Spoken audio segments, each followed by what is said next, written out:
Hey everybody, we've been talking a lot about the UFC fight night that's going to happen on America's 250th birthday celebration next year, and talking about the possibilities. And there's been a lot of stories about John Jones wanting to come back, and Dana White maybe not 100% sure if he really wants to entertain that idea, but there's a lot of people calling for it, a lot of people pushing for it.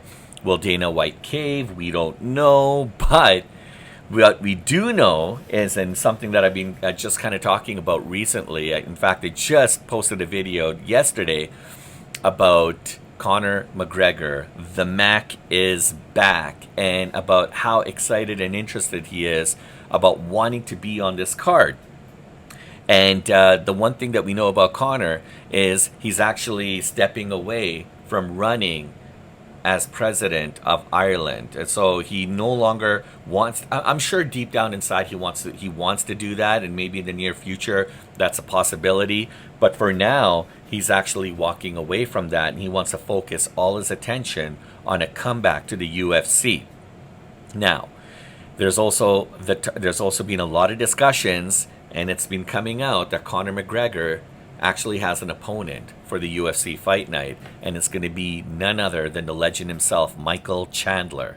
Now, imagine on the White House lawn, McGregor, Chandler. This is not just a dream, guys. This is going to happen, and honestly, that possibility is what's just breaking the internet as we speak.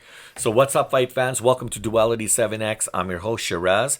Here on the channel, we cover all the latest trending stories when it comes to the world of MMA, UFC, the WWE, and boxing. So if you want all the real fight talk that's raw in its original form, full of my opinions, maybe your opinions, stick around, guys, because this one's definitely going to shake some things up. That's for sure. All right, so just to give you some context, Michael Chandler has been pretty vocal recently. He says that in my heart of hearts, I think I'm fighting Conor McGregor at the White House. And he's talking about the planned UFC event at the White House in mid-2026 for America's 250th celebration.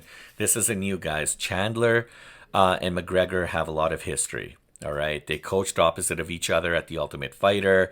They were supposed to fight, but injuries, happened, and McGregor's toe injury, etc., scrapped all of that, and it never kind of came to fruition.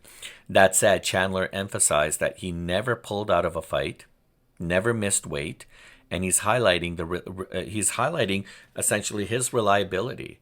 He's accountable. He's one of those guys that you can always count on, right? And he's saying that when you plan something big, you want somebody who's going to be able to show up and deliver. Now, was that a message to Conor? Was that a message to other opponents? Probably. But Michael Chandler is the real deal, and so is Conor McGregor. To see these two guys go toe-to-toe with one another, no pun intended, I think it's going to be absolutely phenomenal. This most likely could be the main event, possibly co-main event of the evening. And, guys, this fight is more than just hype. I mean, from a business perspective, it could be one of the biggest draws that UFC has ever had in years. Already people are buzzing. Social media is on fire. I think this match is a done deal, and Dana White has come out. He's talked about, he's already starting to kind of draw out the plan for how this event is going to unfold. I got some beautiful images here to kind of some renderings to show you what it's potentially going to look like. They're only going to have 5,000 people at the actual, around the cage, and then I think there's going to be a total of about 80 to 85,000 potential people that can be within that vicinity. I'll have to double check those numbers, but there's going to be a lot of bands performing. There's going to be all kinds of events. It's going to be huge, right? And it's going to give people an opportunity to be a little bit more intimate and closer to the White House. And it's going to be a fun night, guys. I mean, already there's rumors of other fights that are going to be on this card, so it's going to be absolutely crazy crazy. And just think about it, guys. The White House lawn. What a symbolic setting, right? There's no better place to have this event, especially on America's most important day. Its 250th birthday celebration. You could do it at Mount Rushmore. You could do it at... There's so many different other sites that you could do it at, but there's nothing that's going to top the White House, right? That in itself is just headlines for months to come. All right. There's no gimmicks here, guys. This is going down. It's happening. And for Chandler, for McGregor, this is unfinished business, right? And especially for Chandler because he's been waiting on the wings for quite some time. Fans have been wanting it. People have been talking about it. Even when McGregor was off doing other things, people were still talking about, hey, we want McGregor to come back and fight Chandler. And it's actually happening.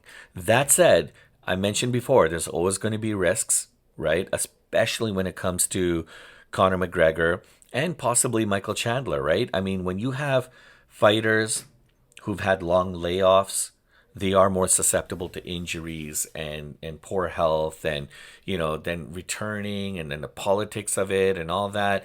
I mean, you also got to talk about Chandler's recent losses, right, to Oliveira and Pimblett. Then again, Charles Oliveira and Paddy Pimblett, these guys are superstars as well. But Michael Chandler looks like he's ready to go for this one, right? And unfortunately, those losses could kind of hinder the hype a little bit, but I don't know. Actually, I don't think so.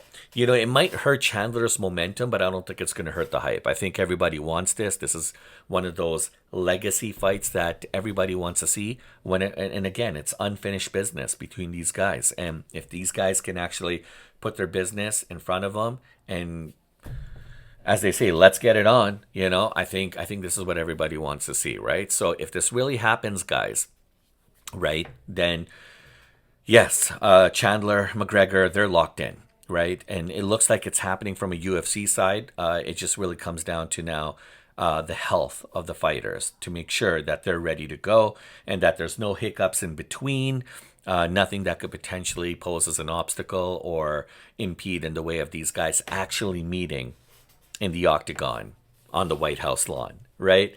So the UFC is going to go all in with their marketing and promotion.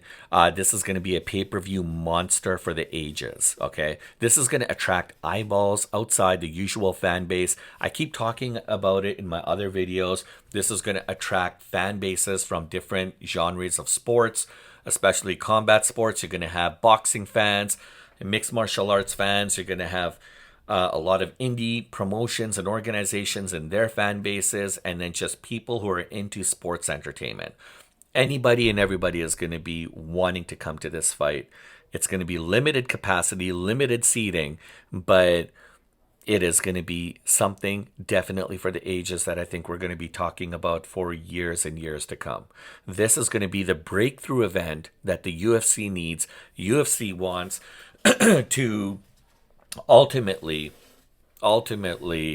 claim their throne to being probably the most visited, watched, most exciting sports brand of all time. And that's no joke, guys. And this is not hype. And so when I'm thinking about Chandler, and to put it into statement, does he get another run for a title potentially? And what about the ripple? Like, do other matchups potentially shift just because this big fight is going to get a lot of priority? I don't know. There's a lot riding on this. I think for both Chandler and for both McGregor, and let's be realistic here, guys. I mean, I don't want to be naive. We've had instances where we wanted to see fights happen, especially even between these two guys. And then something always happens, and then we either see a delay or it just doesn't come to fruition, right? In this case, I think Dana is going to be extra careful. He believes in McGregor. He believes in Michael Chandler. And he feels that this fight is going to happen. And this fight is going to bring in the big draws, the hype, the promotion, and everything behind it. He's not worried about look, he's not worried about putting money into this event. He's going to do what he has to do to sell this fight. And he doesn't have to do a lot because already people are selling it for him. Okay? Even if McGregor isn't at his peak, this fight's value might be more than a story in itself. It's going to be a lot. There's going to be a lot of storylines that are going to come out of this. And for both fighters, this is big. This could be an opportunity for them to move forward to a potential title fight. And I think that's what both fighters want as well too. So if I had to bet, I think we're definitely going to see Chandler and McGregor fight. Look, there's going to be caveats, of course. There's always caveats, and McGregor will have to clear some medicals, of course, and commit to certain kind of training and prep. The usual, of course, right? But I'm pretty sure he wants this. He looks like he's laser beam focused, and now that he's not going to be swayed or hindered by any kind of like a political run for presidency for Ireland anymore, or at least not in the interim, I think we're going to have Conor McGregor focusing on the UFC. That's exactly what we want to see. So what do you guys think? Do you think Michael Chandler deserves this fight? Do you think Conor McGregor deserves this fight, right? So, or do you think McGregor should be facing somebody other than Chandler? Are you excited for a comeback fight, at the White House card? Or do you want to see it sooner? Do you think this is the right venue? Or do you think it's just too risky? Let me know in the comments, guys. Your take may actually surprise me, and I'm super excited about this. I want to see what your guys' opinion is, and if you're here for breaking fight stories like this and what's next in the MMA, hit like and subscribe, guys. Join us here for more Duality 7 Fight Talk, and you don't want to miss what's coming next, because I know I'm going to have more updates, especially on this White House Fight Night card. Have a great one, guys. We'll talk to you soon.